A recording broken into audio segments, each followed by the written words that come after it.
All right, folks. Welcome back. Sunny here with another one of our explaining some of the more difficult or tricky FAA questions.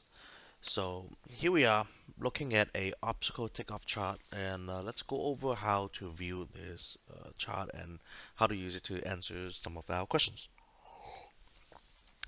What you're going to do is breaking this down into three sections. You got box 1, box 2, and box 3. And they're all divided by reference lines. Here we are in box 1, you got the outside air temperature. And then box 2, you got the weight. And then box 3, you got the headwind component. Um, so let's go ahead and populate based on the information that we have from the questions.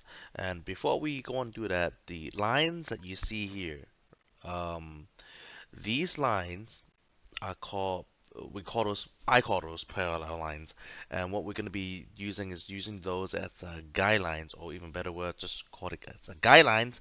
We'll be using these guidelines to move where our numbers are going to be, and I'll be showing you how to do that in just a second. Let's bring up our questions from the commercial written exam here. Let's see who it is. Okay. Here the information that's given. Temperature is 100 degrees Fahrenheit. Remember, this is referring to distance required for takeoff. So the temperature at the departure airport is 100 degrees Fahrenheit. Um, Next, pressure altitude at the departure airport is 4,000 feet. The weight of the aircraft is 3,200 pounds. The wind condition, calm. And the question is asking, what is the ground road required for takeoff over 50-foot obstacles? And the answer you have, we know the correct answer is 1,350 feet, and we'll show you how to get there. Okay, I'm gonna move this off to the side. Okay, here we are.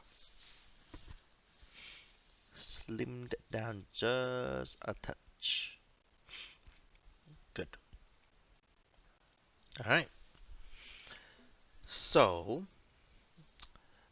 box number one is asking for outside air temperature. What is it? Outside air temperature is 100 degrees Fahrenheit. So we're just gonna go and grab that bar and just draw a straight line over 100 degrees Fahrenheit. Alright, next box, what are they asking for? What is the weight of the aircraft? Okay, weight of the aircraft we know is 3,200 pounds. Moving that over to 3,200 pounds. Boom. Very good. Moving on to the next box, and that sector is asking for what is that headwind? From looking at this here, we know wind is calm, so that will be 0 knots. So we're gonna drop another line right here where it says 0 knots. Good. Now we're gonna go into each individual sector. Alright, what is the pressure altitude? It's asking for. Pressure altitude, we're looking at 4,000 feet today.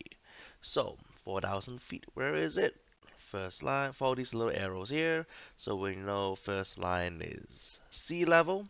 Second line is 2,000 feet. Third line is 4,000 feet. So let's go ahead and bring that over to 4,000 feet. Boom, boom, boom, boom, boom. And it stops right there. So what we're going to do, this is 4,000 feet. Draw a straight line across to the thick black reference line. Very good. All right, next. Um, we have the weight of an aircraft, which is 3,200 feet. So we need to draw a line that's parallel to the um, the uh, the guidelines here. So follow the guidelines. If the guidelines going up like this, you're just gonna draw a new line that's going parallel to that. It doesn't have to be exact. All these are just gonna be approximate. And when it comes down to the answer on the FAA exam, pick the closest answer. All right. So and then you're gonna draw that line straight to where it meets the temperature cutoff line, which correction, the weight of the aircraft, which is 3,200 feet. Okay. Here we go, 3,200 feet. Alright, next we're going to draw a line straight from where you intersect the 3,200 feet straight across to the next thick black reference line. Very nicely done. Alright, so we have no wind condition here, so 0. If there is wind, we're gonna let's say that, for example, if there's 10 knots of headwind, we will draw a line parallel to where it meets 10 knots of headwind. But in this example, wind is calm, so instead of drawing a line um, parallel to anything, we're just gonna bypass it and just go straight. Okay. Here we are.